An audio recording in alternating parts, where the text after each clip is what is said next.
Hello, everyone out in the interwebs. It's Mr. Roate. Just got done making a instructional video, and it went fast, and there's a lot of tools and so forth. So I am going to take this opportunity to record my mug and let you know I'm making this video better explain some of the tools used in Pixlr as of current date, which would be 2020. They made a lot of different changes. Some of them I'm familiar with because I've used it. I've used it for personal use. I've used it in the classroom. And some of the changes are like new to where I'm got to experiment. But I'm gonna show you what I know, and if you figure out something better, let me know. All right. So let's dive in, people. Listen for that transition. All right, we started with the background here, so I'm going to pick a photo. I went to File and Import.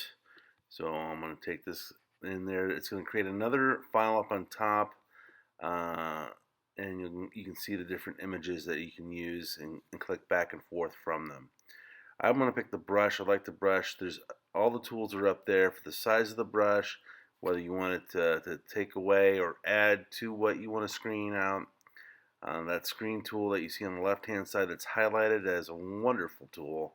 I enjoy it thoroughly because back in the day of Photoshop you had to create a screen or a mask and you had to go from there. So you can see here I'm just getting the image, so I added it's on like the take, so whatever I highlight it's going to give me.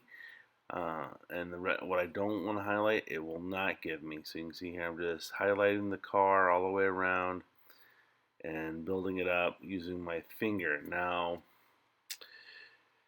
using it on a pad, on a mouse pad, is a wonderful experience.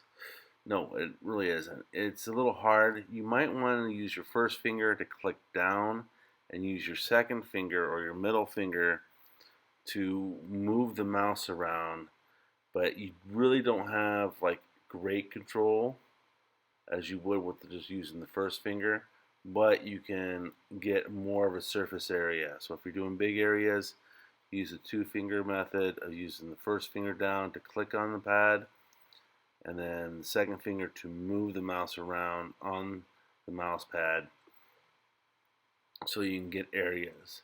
The cool thing about this is you can take away or add. So you can see here I'm taking away, it's in red. So even if I mess up, no big deal. I can go back up to the top of my tools, switch it to add, and then I can add what I want, take away what I need. And here you can see I'm playing with the brushes, so I'm changing the brush size, and I'm zooming in. So you can see the tool on the right hand side up, right hand top corner. It has a little slide bar at the bottom, and that's for zooming in and zooming out. It's great for doing great high details. You're getting close. You get the you make the brush smaller. You get it nice and close, and then you can take out stuff. So you get nice, clean edges. Clean. That's what we want. We don't want a whole lot of digital noise if we're clipping this out and adding it to the collage. So you can see here I'm cleaning up around there because I went with a big brush first. Now I'm going with a smaller brush and just getting as close to the image as I possibly can. Yes, it's a little pixelated, but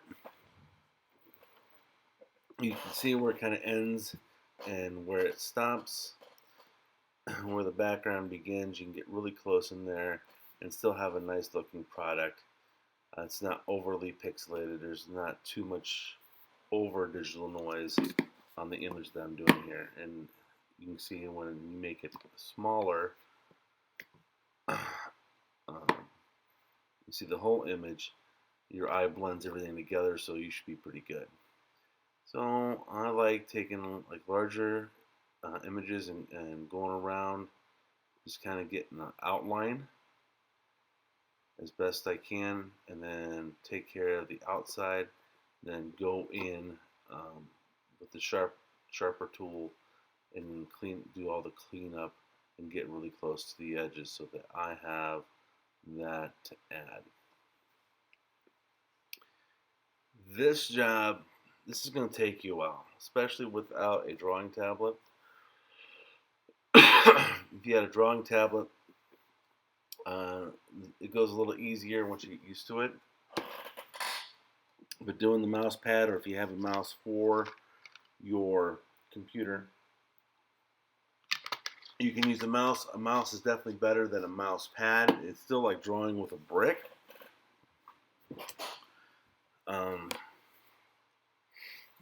But it is can be useful for doing the highlights on photo work like this. If you're actually drawing, it would be frustrating. But for photo work like this, it's pretty nice to have even a mouse. So if you got a mouse, I definitely would recommend you using a mouse on this and just clean up your edges.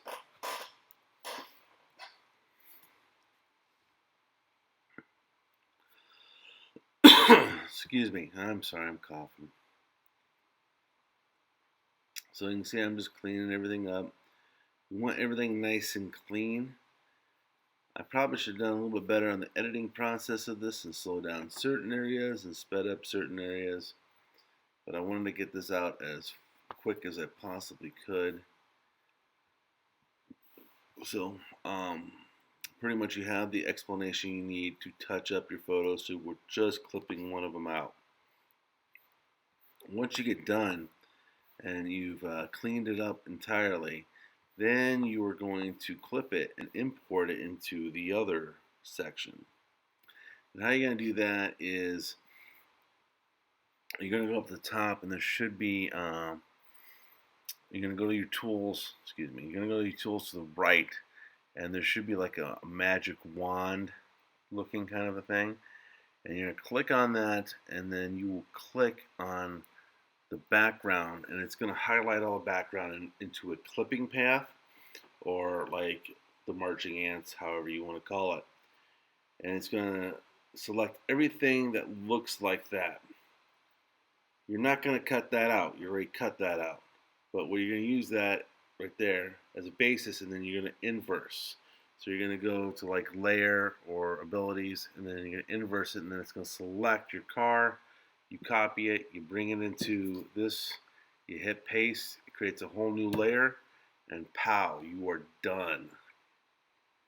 You have brought it in, and all you need to do is hit free transform and change the size. You hold down shift while you change the size. It keeps the proportions. If you don't, it doesn't.